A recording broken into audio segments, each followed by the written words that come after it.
భవిష్యత్తులో నీవు ఒక జనమునకు ఆధారముగా వాడబడే పాత్రగా ఉండే అవకాశం ఉంది.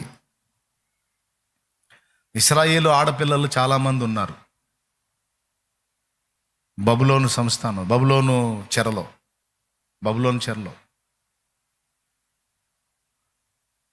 కానీ రాణి పోటీకి మాత్రం మొర్దెకాయ పెంచిన ఎస్తేరు పోవాల్సి వచ్చింది. ఒకవేళ ఓకే అయిందనుకో, ఇక ఆమె వీళ్ళ దగ్గరికి వచ్చేది లేదు, ఇక అక్కడే ఉండిపోవాలి. ఎస్తేరు అసలు ఎస్తేర్ లైఫ్ని ఎలా డిజైన్ చేశాడో చూడండి. ప్లాన్ మొత్తం ఆయన పసితనంలోనే తల్లిదండ్రి ఇద్దరిని తీసుకున్నాడు. ఎస్తేర్కి తల్లిదండ్రి ఇద్దరిని కోల్పోయింది ఆమె. అంటే మాతృవియోగం, పితృవియోగం, తల్లిదండ్రి ఇద్దరిని కోల్పోయినటువంటి ఆడపిల్ల. తన గోడు చెప్పుకునే దానికి ఎవరు లేరు. అన్న వరస అవుతాడు మొర్దెకాయ్. ఆయన తెచ్చి కూతుర్లా పెంచుకున్నాడు ఎస్తేర్ని. ఒకవేళ మొర్దెకాయ్ ప్రేమించవచ్చు, మొర్దెకాయ్ భార్య ప్రేమించిందో లేదో మనకు తెలియదు, చెప్పలేం. ఇప్పుడు ఒకవేళ తల్లిదండ్రి ఉండి కుటుంబ జీవనంలో ఉండి వాళ్ళ మధ్యలో నుంచి రాణి పోటీకి వెళ్ళి అక్కడే నువ్వు స్థిరపడిపోవాలి, నీ ప్రాణం పోవునంత వరకు ఇంక అక్కడేనమ్మా నీ చరిత్ర, ఇక మళ్ళా మాతో కలిసేది లేదు అంటే ఏ ఆడపిల్ల ఒప్పుకుంటుంది? ఇప్పుడు అత్తగారింటికి పోయినా తన జనములో ఉండటానికి ఇష్టపడిద్ది.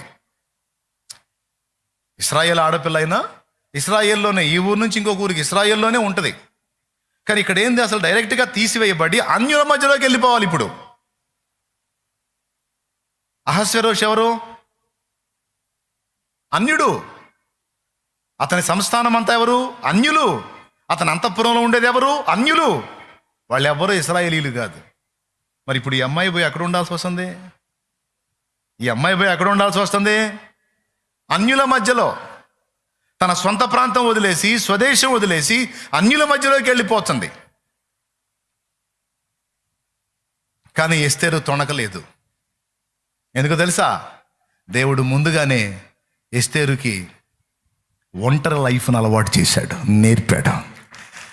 తల్లిదండ్రుల రెక్కల నీళ్ళలో కాదు, ఒంటరిగా బతకటం, ఒంటరిగా తన్ను తాను నిలదొక్కుకోవటం, దేవుని వైపు చూసి బ్రతకటం అనేది చిన్ననాటి నుంచి అలవాటు చేశాడు. ఎందుకో తెలుసు? ఒకవేళ తల్లిదండ్రులు ఉన్నారనుకో, ప్రతిదీ వాళ్ళ మీద డిపెండ్ అయ్యేది. వాళ్ళిద్దరిని దూరం చేసి తనది కాని కుటుంబంలోనికి తనను చేర్చి ఇతరుల దయాదాక్షిణ్యాల మీద బ్రతికేటట్టు ఆ అనుభవాన్ని, ఆ ట్రైనింగ్ని ఎస్తేరుకి దేవుడు బాల్యం నుంచి నేర్పుకుంటూ వచ్చాడు. ఎన్నిసార్లు ఏడ్చుకుందో. ఇప్పుడు కొంతమంది తల్లి లేని పిల్లలు ఉంటారండి. తండ్రి ఉంటాడు, తల్లి ఉండదు. తండ్రి రెండో పెళ్లి చేసుకుంటాడు. ఆ రెండో పెళ్లి చేసుకున్నప్పుడు రెండో భార్యగా వచ్చినామా, ఈ మొదటి భార్య సంతానాన్ని ఏడిపించే వాళ్ళు ఎక్కువ మంది ఉంటారు. ప్రేమ చూపేవాళ్ళు కొంతమంది ఉంటే, టార్చర్ చేసేవాళ్ళు ఎక్కువ మంది ఉంటారు. నాన్నకు ప్రేమే, కానీ రెండో అమ్మకు ప్రేమ ఉంటుందా? అదే తనకు పుట్టిన సంతతి అయితే గోరుముద్దలు అడిగడిగి తినిపించింది. అదే ముందు భార్య సంతతి అనుకో, తింటే తిను, లేతే సావు అక్కడ బడి, నేనేం బతిలాను నిన్ను, ఎక్కడెక్కడ గుంపంతా బడి నా ప్రాణానికి అనే మాటలు మాట్లాడే వాళ్ళు కూడా నేను విన్నాను.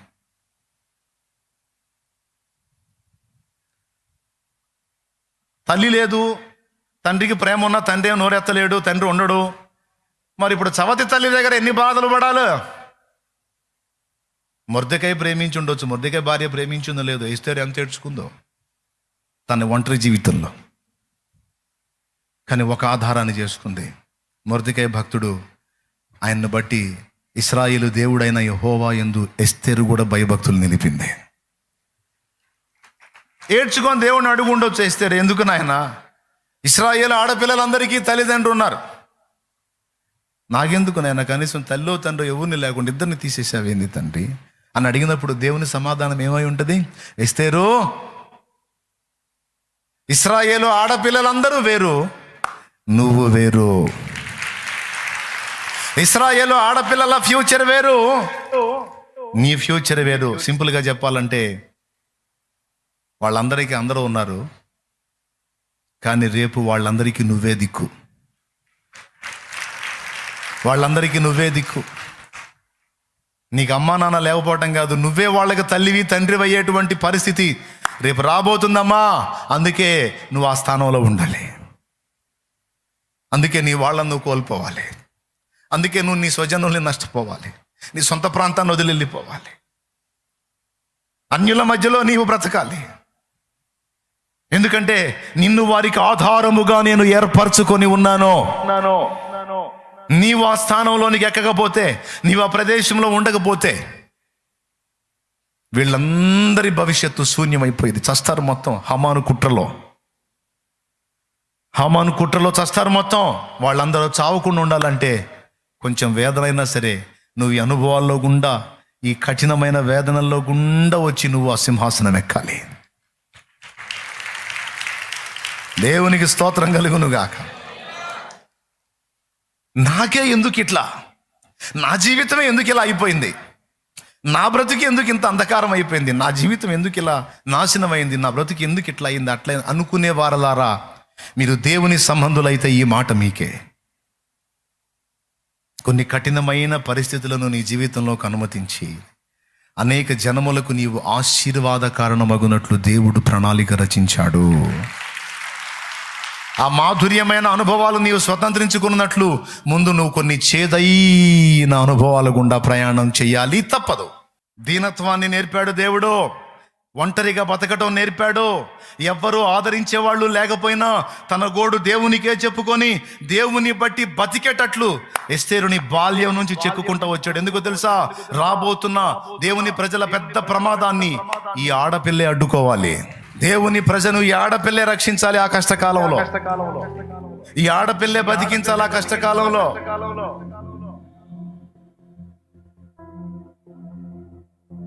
అందుకోసం ఎన్ని నేర్పుకొచ్చాడు చూడు పాపం ఎస్తేరుకి. కానీ ఏం తెలుసా ఆమెకి? మీరు చెప్పండి, ఎస్తేరుకు తెలుసా నేను రాణి అవుతాను, మా వాళ్ళందరినీ నేను కాపాడుతాను హామాను కుట్ర నుంచి అని ఎస్తేరుకు తెలుసా? మరి తన కష్టాల ప్రయాణం అంతటిని చూసుకుంటున్నప్పుడు తను ఏమనుకొని ఉండొచ్చు? ఎంత ఏడ్చుకొని ఉండొచ్చు? నాకెందుకు ఇలాంటి పరిస్థితి అనుమతించామని ఎంత మూలిగి ఉండొచ్చు, ఎంత కుమిలిపోయి ఉండొచ్చు, ఎంత అంగలార్చి ఉండొచ్చు. ఆ ఆడపిల్ల గుండె ఎంత నలిగి ఉండొచ్చు. తనకు తెలియదు దేవుడు స్పెషల్గా ఆమెను చెక్కుతున్నాడని. తనకు తెలియదు దేవుడు ప్రత్యేకంగా ఆ పాత్రను ఒక అద్భుతమైన విలువైన పాత్రగా దేవుడు చెక్కటానికి మొదలు పెట్టాడని ఆమెకు తెలియదు. ఆ గాయాలను బట్టి బాధపడి ఉండొచ్చు. కానీ ఆశ్చర్యంగా దేవుని మీద ఆధారపడి బ్రతకటం, ఇతరుల ఎడల దీనంగా బ్రతకటం నేర్చుకుంది. ఇదే దీనత్వం అక్కడ రాణి సెలక్షన్లో ఉపయోగపడింది. అహస్వేరోషు ముందుకు వెళ్ళేటువంటి ఆడపిల్లలు రాణి హోదాకి ఎవరు సెట్ అవుతారో నేను ఎంపిక చేసుకుంటా, నేను ఏ ఆడపిల్లని చూపిస్తానో ఆమె నా రాణి అంటే ఈ రాణి ఎంపికకి చాలా మంది రాజకుమార్తెలు వెళ్ళారు. అహస్వేరోషు రాజు అంటే పెద్ద విషయం అది. 127 సంస్థానాల మీద రాజు, ఒక చక్రవర్తి స్థాయి వ్యక్తి. అతని పక్కన కూర్చొని పట్టమహిషిగా పెత్తనం చేసేటువంటి ఆధిక్యత అంటే సామాన్యమైన విషయం కాదు. అందుకని చాలా మంది పోటీకి వచ్చారు. వాళ్ళను ఒక సంవత్సర కాలం సిద్ధపరిచారు. తర్వాత రాజు ముందుకు తీసుకెళ్ళి హేగే అడుగుతాడు, అమ్మా నీకు ఎలాంటి వస్త్రాలు వేయాలి, నీ తల ఎట్లా చేయాలి, నీ ముఖం ఎట్లా చేయాలంటే వాళ్ళకి ఇష్టం వచ్చినట్టు రెడీ అయ్యేవాళ్ళు. నాకు ఇవి పెట్టండి అందంగా ఉంటాను, ఇవి పెట్టండి అందంగా ఉంటాను, ఇలా అయితే ఆకర్షణీయంగా ఉంటాను, రాజు నాకు వెళ్ళి చూడగానే మెల్ట్ అయిపోయేటట్టు నేను తయారవుతాను అని వాళ్ళకి బుర్రలు దోచిన ఎన్ని వేసుకొని పోయేవాళ్ళు. వాళ్ళని చూసి రాజు సీదర పెట్టి పక్క వచ్చిన వాళ్ళందరూ బాగుంటున్నాడు. ఎస్తేరు వంతు వచ్చింది. అంతఃపురంలో ఎస్తేరు అంటే అక్కడున్న పరిచారకులందరికీ ఒక గౌరవం. ఎందుకంటే మిగిలిన వాళ్ళందరూ వాళ్ళ మీద పెత్తనాలు చేస్తే ఈ అమ్మాయి మాత్రం దీనంగా ఉంటుంది. వాళ్ళకేం పనులు చెప్పదు. అవసరమైతే మీరు ఏదైనా చెప్పండి, నేను చేస్తాను, తగ్గింపులో ఉంటుంది. అంత దీనురాలుగా ఉంటుంది. అందుకని ఆమెను చూసిన వారికి ఆమె ఎడల దయ పుట్టెను అని రాస్తుంది. దేవునికి స్తోత్రం. చివరికి ఆ సమయం వచ్చినప్పుడు హేగే వచ్చాడు. ఎస్తేరు, ఈరోజు నువ్వే రాజు ముందుకు వెళ్ళేది. చెప్పురా తల్లి, నిన్ను ఎలా రెడీ చేయమంటే అలా రెడీ చేస్తా. నీకు ఎంత విలువైనా సరే, నేను ఎట్లా రిస్క్ చేశాను సరే తెచ్చి నీకు ఏర్పాటు చేస్తాను, కోరుకోమ్మా. చాలా ఇష్టం పుట్టింది ఆయనకి ఎస్తేర్ నందు. ఎందుకు? ఏ అండ ఏ ఆదరణ లేకుండా బతికిన మనిషి, దీనురాలు. ఆ ముఖం చూస్తేనే అందరికీ దయ కలిగింది. ఆయన అడిగాడు ఆ మాట. అప్పుడేముందో తెలుసా? తెలివి కలిగింది. అందరేమో నాకు అది వెయ్యి, నాకు ఈ డ్రెస్ వెయ్యి, నాకు ఇట్లా కట్టు, నాకు అట్లా కట్టు అని చెప్పి అన్ని తగిలించుకున్నారు, మొఖాలుగా అయ్యి పూపించుకొని. కానీ ఎస్తేర్ ఆ మాటలు చెప్పలా. అసలు ఇంతవరకు నేను రాజునే చూడలేదు. రాజుని చూడని నేను రాజు అభిరుచులకు తగినట్టు నేను ఎలా సిద్ధపడగలను? అయ్యా, రాజు ఇష్టాలు అభిరుచులు ఎరిగిన వాడివి నువ్వే. కాబట్టి నేను ఎలా రెడీ అయితే రాజుకు నచ్చుతానో, ఎలా సిద్ధపడితే రాజుకు ఇష్టలాలుగా ఉంటానో నీకు తప్ప నాకు తెలుసా? కాబట్టి ఎలా ఉంటే నేను ఆమోదం పొందుతానో అలాగ నువ్వే నన్ను సిద్ధపరచమని అప్పచెప్పుకుంది. నాకు తెలిసి ఈ మాట అన్నప్పుడే హేగేకి బలి పెళ్ళిగుంటుంది. ఇంతమందిని సిద్ధపరిచి పంపించాను కానీ ఒక్కటి కూడా ఈ మాటల్లా. కానీ నువ్వు అన్నావు, శభాష్. నువ్వు నీ సొంత తెలివి మీద, సొంత జ్ఞానం మీద, సొంత శక్తి మీద, సొంత ఐడియాలజీ మీద ఆధారపడకుండా పరిశుద్ధాత్మకు ఎప్పుడైతే నువ్వు నన్ను నేను అప్పగించుకుంటామో ఆయన చెక్కుతాడు మనల్ని సరైన రీతిలో. ప్రభు అయిన యేసుకు నచ్చే విధంగా ఆయన మనల్ని సిద్ధపరుస్తాడు. హేగేకి తెలుసుగా అహష్వేరోషుకి ఏమి నచ్చిద్దో. ఎందుకంటే సంవత్సరాలుగా ఆయన దగ్గర ఉన్నాడుగా. ఖచ్చితంగా ఆయనకి నచ్చేటువంటి వస్త్రాలు కట్టాడు, సింపుల్గా రెడీ చేశాడు. ఆయనకి ఓవర్ యాక్షన్ నచ్చదమ్మా, చాలా సింపుల్గా ఉంటే నచ్చిద్ది, అట్లనే చేయి. అహష్వేరోషుకి ఏమేమి నచ్చుతాయో హేగేకి తెలుసు. హేగే మొత్తాన్ని ఆమెకి రెడీ చేసి సింపుల్గా పంపించాడు. ఎస్తేర్ వెళ్ళి నిలబడింది, చూసి ఆశ్చర్యపోయాడు రాజు. ఈమె నన్ను చూడటమే ఇప్పుడు, కానీ నా యొద్దకు రాకమునిపే నా ఇష్టాలు తెలుసుకొని నా అభిరుచులను పసిగట్టి వాటికి అనుగుణ్యంగా తన్ను తాను సిద్ధపరచుకొని వచ్చింది. ఇది కదా భార్య మనస్సు ఎరుగుట అంటే, భార్య భర్త మనస్సు ఎరుగుట అంటే ఇది కదా. నాకు భార్య కాకమునిపే నా మనసును తెలుసుకున్న ఈమె కదా నాకు భార్య కాదగినది. రైట్ అని ఇంకా మొత్తం అందరినీ క్యాన్సిల్. ఇదిగో నా భార్య నాకు దొరికినది, ఎస్తేరే నా భార్య. హదస్సా అయిపోయి ఒక దెబ్బతో రాణి అయిపోయింది. అహంకారులను ఎదిరించి దీనులకు కృప చూపే దేవుడు నా దేవుడు. దేవునికి మహిమ కలుగును గాక. హల్లెలూయా. కృప చూపే దేవుడు. తర్వాత రాణి అయిన తర్వాత హామాను కుట్రని ఎంత బాగా విచ్ఛిన్నం చేసి రాజు ఆజ్ఞ బయలుదేరిన తర్వాత రద్దు కాదు, అలాంటి స్థితిలో కూడా ఆ ఆజ్ఞను తిరగరాసి నాశనం చేయాలనుకున్న శత్రువుల వినాశనాన్ని జరిగించి తన ప్రజలను కాపాడుకున్నది ఎస్తేరు. ఇంత పెద్ద పని ఆమెకుందన్న సంగతి, ఇంత పెద్ద ప్రణాళిక తన ఎడల ఉందన్న సంగతి మొర్దెకైకి తెలుసా? ఎస్తేరుకు తెలుసా? కొన్ని ఇశ్రాయేలు సర్వ సమాజంలో ఎవరికైనా తెలుసా? ఒక్కడికి తెలుసు. నాకే ఎందుకు ఇలా, నన్నే ఎందుకు ఇలా, నా పరిస్థితులే ఎందుకు ఇలా? అందరి జీవితాలు బాగానే ఉన్నాయి, అందరి లైఫ్లు బాగానే ఉన్నాయి, అందరి కుటుంబాలు బాగానే ఉన్నాయి, అందరికి అన్నీ దక్కినాయి, మాకెందుకు ఇవి దక్కలేదు, మేమెందుకు ఇలా ఉండాల్సి వచ్చింది? అని నువ్వు ప్రశ్నిస్తే నీకు సమాధానం. దేవుడు అబ్రహామును కోరుకున్నట్టు, దేవుడు ఎస్తేరును కోరుకున్నట్టు, యోసేపును కోరుకున్నట్టు, పౌలును కోరుకున్నట్టు కొన్ని పాత్రలను స్పెషల్గా కోరుకుంటాడు దేవుడు. అందుకే వాళ్ళకి కొన్ని ప్రత్యేకమైన అనుభవాల్లో నుంచి తీసుకెళ్తాడు వాళ్ళని. నాకే ఎందుకు కాదు, ఇన్ని నాకే ఇచ్చావంటే ఈ ధన్యత నాకే ఇచ్చినందుకు నీకు స్తోత్రం ప్రభువా అనుకో. నాకున్న బాధలు ఎవరికీ లేవని నువ్వు అనుకునే పని అయితే నీకున్న ధన్యత కూడా ఎవరికి లేదని దేవుణ్ణి స్తుతించు. ఎందుకంటే ఆయన స్పెషల్గా నీ మీద వర్క్ చేస్తున్నాడు.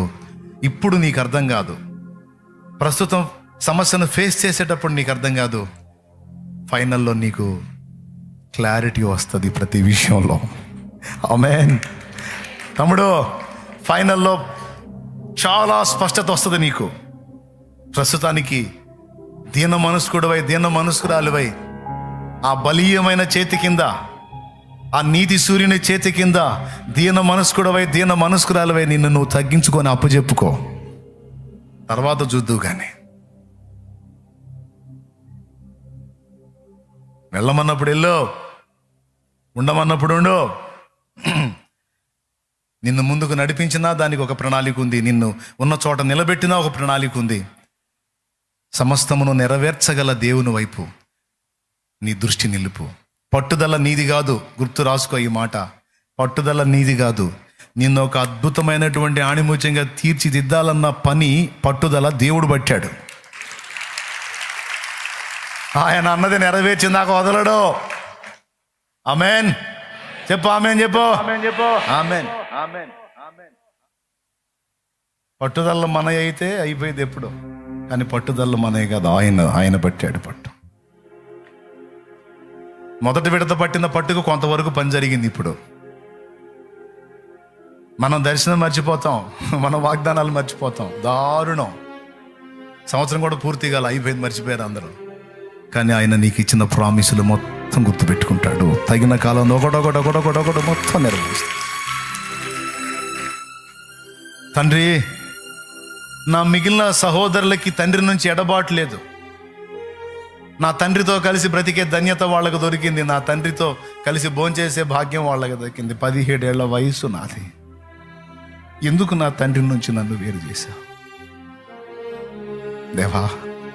నా పితరుడైన అబ్రహాము దేవా, నా పితరుడైన ఇస్సాకు దేవా, నా తండ్రి ఇశ్రాయేలు దేవా, యాకోబు దేవా, వాళ్ళందరూ దొరలాగుంటే నన్నెందుకు బానిసగా అప్పచెప్పావయ్యా? వాళ్ళందరూ నా తండ్రికి దగ్గరలో ఉంటే నన్నెందుకు అనాథలాగా వదిలేసావయ్యా? వాళ్ళందరూ ఘనతలో ఉంటే నన్నెందుకు నిందల పర్వంలో ఉంచావయ్యా?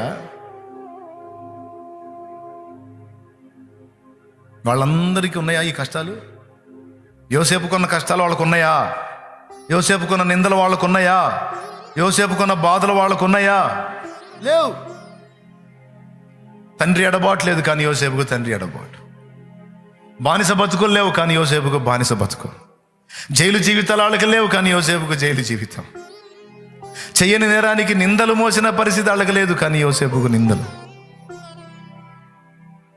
వాళ్ళందరికంటే నేనే ఎక్కువ చెడ్డవాడినా? నాకు ఈ శిక్షలు న్యాయమేనా? ఏమో, ఆయన హృదయంలో ఎంత నలిగాడో, ఆయన ఎంత ఏడ్చుకున్నాడో. కానీ దేవుని సమాధానం ఏంటి? యోసేపుకు తెలుసా యోసేపు ఐగుప్తుని ఏలేవాడవుతాడని? యోసేపుకు తెలుసా యోసేపు తన కుటుంబానికి అన్నదాత అవుతాడని? యోసేపుకు తెలుసా ఐగుప్తు చుట్టుపట్ల ఉన్న ప్రాంతాలకి లక్షలాది మందికి కడుపు నింపేవాడు అవుతాడని యోసేపుకు తెలుసా? యోసేపు బ్రైట్ ఫ్యూచరు ఆయనకి తెలుసు.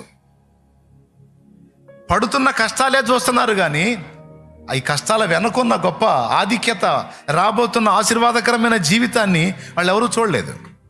ఎస్తేరు చూడలేదు, అబ్రహాం చూడలేదు, యోసేపు చూడలేదు, నా బతుకు నేను కూడా చూడలేదు. నేను చాలా ఏడ్చుకున్నా నా పరిస్థితులను బట్టి.